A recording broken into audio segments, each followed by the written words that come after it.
This is the tropical golden shower tree, growing here in Southeast Asia. It is best known for its dazzling display of brilliant yellow flowers, though unfortunately, flowering season has now ended. However, the tree is now producing an incredible amount of seed pods. So let's get them home and grow these seeds. If you are viewing on the YouTube app or PC, turn on closed caption subtitles by enabling CC. Then choose Auto Translate for the language of your choice. Note this might not work on Android internet browser apps. Now, these seeds can be purchased online, but these are the pods that I got directly from the tree. And the black one here, this one was on the ground. It had already fallen off. And this one I removed from the tree itself. And as you can see, it's green and a little bit black.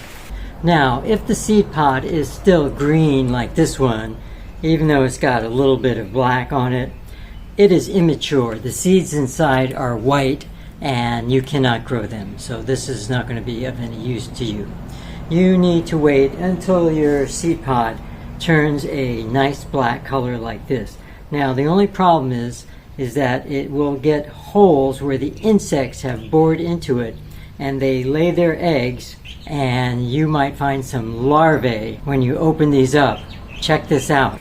Oh, and we've got some bugs in there too. We're just going to ignore the bugs for now. And the other problem when the insects bore their holes is that, of course, moisture is going to get into these things. And so the seeds are going to be sort of wet. It should not be a problem, and the seeds should still be viable, and they should stay viable for about 1 year. These are really amazing seed pods. They are about 2 feet long. That's about 60 centimeters. Really cool. This one has lots of holes to one side of it, but the other side does not seem to have very many holes.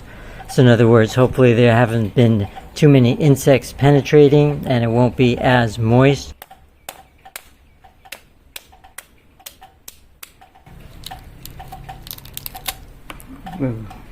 Okay, the moisture has gotten in, but there are no bugs, and we've got a lot of seeds, and we're going to extricate the seeds, and we'll be cleaning these off and drying them up, and we will be planting these seeds. And you can, of course, purchase the seeds online from a reputable vendor. Wash the seeds to remove the black, rather sticky outer layer.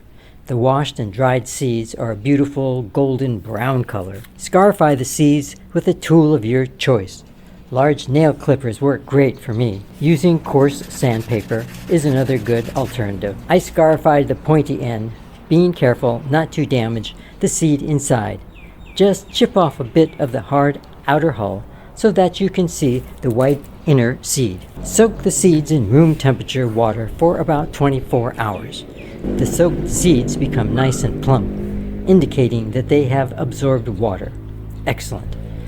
I suggest you plant them about 1 inch deep, that's about 2.5 centimeters. They tend to grow fast and a bit leggy, and this will keep them well anchored in the soil.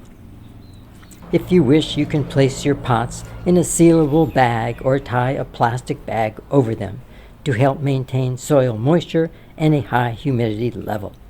Keep the seeds in indirect light and above 75 degrees Fahrenheit, about 25 degrees Celsius. Here they are after only 1 week. They're looking good. 4 of the 6 seeds have germinated and are now healthy sprouts. Considering that these seeds were probably from last season and therefore many months old, I think these seeds are relatively easy to germinate and have a very high success rate. Let me know in the comments below your experience growing these seeds. You know, I don't do merch, I don't have sponsors, and I don't push products. But simply by watching one more video from one of these links, you can truly support my independent YouTube channel. Thanks so much, take care, and be well.